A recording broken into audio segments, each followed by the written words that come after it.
By this time I was working out in Abed, a wonderful place in the desert, scrub desert, quite far away from the mainstream civilization of Eritrea. Thoroughly enjoying it. I was coming down, driving a pickup, Toyota pickup. I was on my own, and it was about 9 o'clock in the morning when I had to cross the river. And I'm saying to myself going down, I hope the river is not full, because very often it was dry. But it was a kind of season where it was raining in the highlands. So as I came down, there was the water, high up, rushing down. There were 2 lorries, as I remember, on the other side, and one of the lorries was turned on its side, pushed down at the water. So I'm a coward. So I sat there in the car and I said, I'm not going to try this. I'll wait till the water goes down, which could be hours and hours.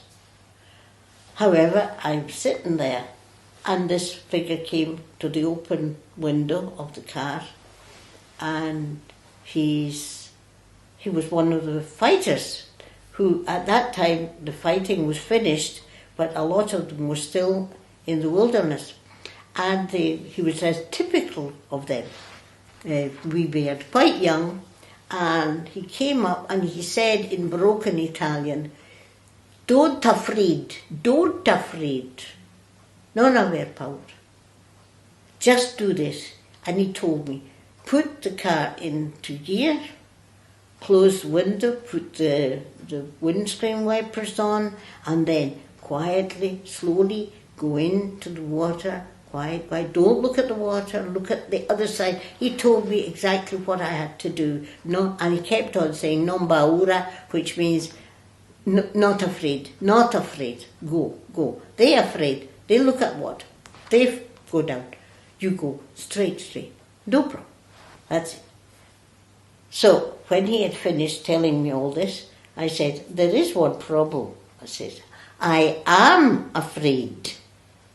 And he kind of did that in his face. I'd opened the door of the car, pushed me over to the other side, got into the car, closed the door, and as he told the instructions, he did them.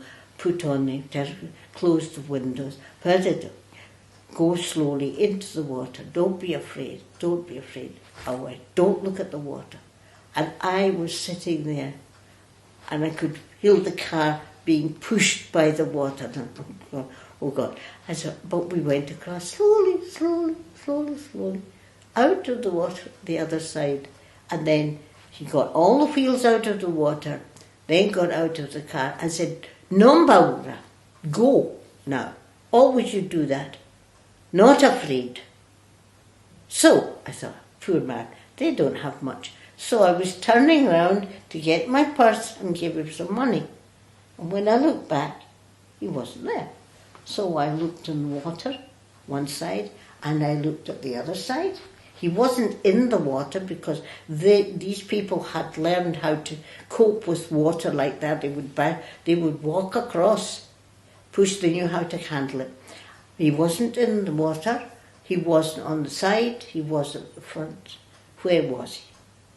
I'm telling you, I realised that was my guardian angel.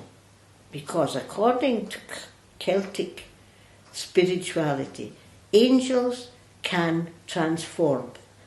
They can change their shape and their look according to the needs of the person they're guarding.